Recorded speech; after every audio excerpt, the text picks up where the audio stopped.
जय श्री राधे, जय श्री कृष्णा। मोक्षदा एकादशी का महत्व। धर्मराज युधिष्ठिर कहने लगे कि हे भगवान, मैंने मार्गशीर्ष कृष्ण एकादशी अर्थात उत्पन्न एकादशी का सविस्तार वर्णन सुना। अब आप कृपा करके मुझे मार्गशीर्ष माह के शुक्ल पक्ष की एकादशी के विषय में भी बतलाइए। इस एकादशी का क्या नाम है तथा इसके व्रत का क्या विधान है, इसकी विधि क्या है, इसका व्रत करने से किस फल की प्राप्ति होती है, कृपया यह सब विधान पूर्वक कहिए।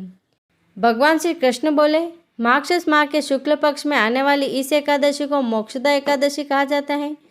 यह व्रत मोक्ष देने वाला तथा चिंतामणि के समान सब कामनाएं पूर्ण करने वाला है, जिससे आप अपने पूर्वजों के दुखों को खत्म कर सकते हैं। इसका महात्म्य मैं तुमसे कहता हूँ, ध्यानपूर्वक सुनो। मोक्षदा एकादशी व्रत कथा। गोकुल नाम के नगर में वेखानस नाम का राजा राज्य करता था। इसके राज्य में चारों वेदों के ज्ञाता ब्राह्मण रहते थे।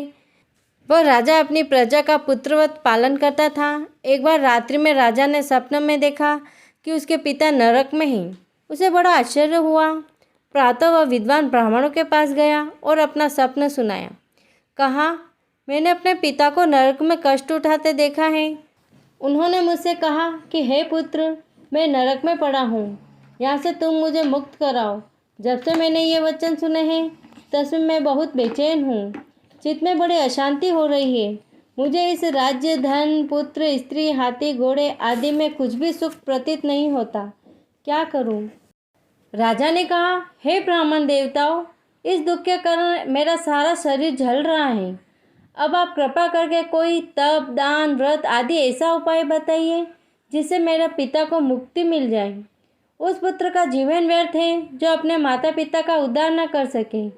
एक उत्तम पुत्र जो अपने माता पिता तथा पूर्वजों का उद्धार करता है, वह 1000 मूर्ख पुत्रों से अच्छा है। जैसे एक चंद्रमा सारे जगत में प्रकाश कर देता है, परंतु हजारों तारे नहीं कर सकते। ब्राह्मण ने कहा, हे राजन, यहाँ पास ही भूत, भविष्य, वर्तमान के ज्ञाता पर्वत ऋषि का आश्रम है। आपकी तपस्या का हल वे जरूर करेंगे। ऐसा सुनकर राजा मुनि के आश्रम पर गया। उस आश्रम में अनेक शांतचित्त योगी और मुनि तपस्या कर रहे थे। उसी जगह पर्वत मुनि बैठे थे। राजा ने मुनि को साष्टांग दंडवत किया। मुनि ने राजा से सांगोपांग कुशल पूछी। राजा ने कहा कि महाराज, आपकी कृपा से राज्य में सब कुशल है, लेकिन अकस्मात मेरे चित्त में अत्यंत अशांति होने लगी है। ऐसा सुनकर पर्वत मुनि ने आंखें बंद की और भूत विचारने लगे। फिर बोले, राजन, मैंने योग के बल से तुम्हारे पिता के कुकर्मों को जान लिया है। उन्होंने पूर्व जन्म में कामातुर होकर एक पत्नी को रति दी, किंतु सोत के कहने पर दूसरी पत्नी को ऋतुदान मांगने पर भी नहीं दिया। उसी पाप कर्म के कारण तुम्हारे पिता को नरक में जाना पड़ा। तब राजा ने कहा, इसका कोई उपाय बताइए। मुनि बोले, हे राजन, आप मार्गशीर्ष एकादशी का उपवास करें और उस उपवास को पुण्य को अपने पिता को संकल्प कर दें। इसके प्रभाव से आपके पिता की अवश्य नरक से मुक्ति होगी। मुनि के ये वचन सुनकर राजा महल में आया और मुनि के कहने अनुसार कुटुंब सहित मोक्षदा एकादशी का व्रत किया। इसके उपवास का पुण्य उसने पिता को अर्पण कर दिया।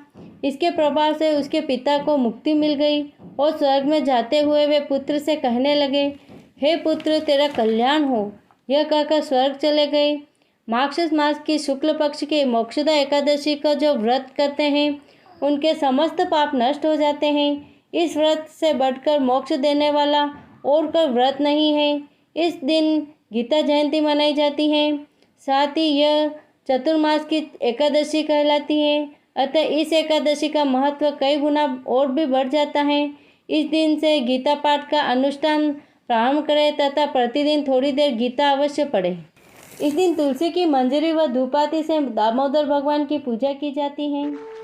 24 फरवरी एकादशी करने वालों के लिए बिलपत्र का सेगा लेना चाहिए।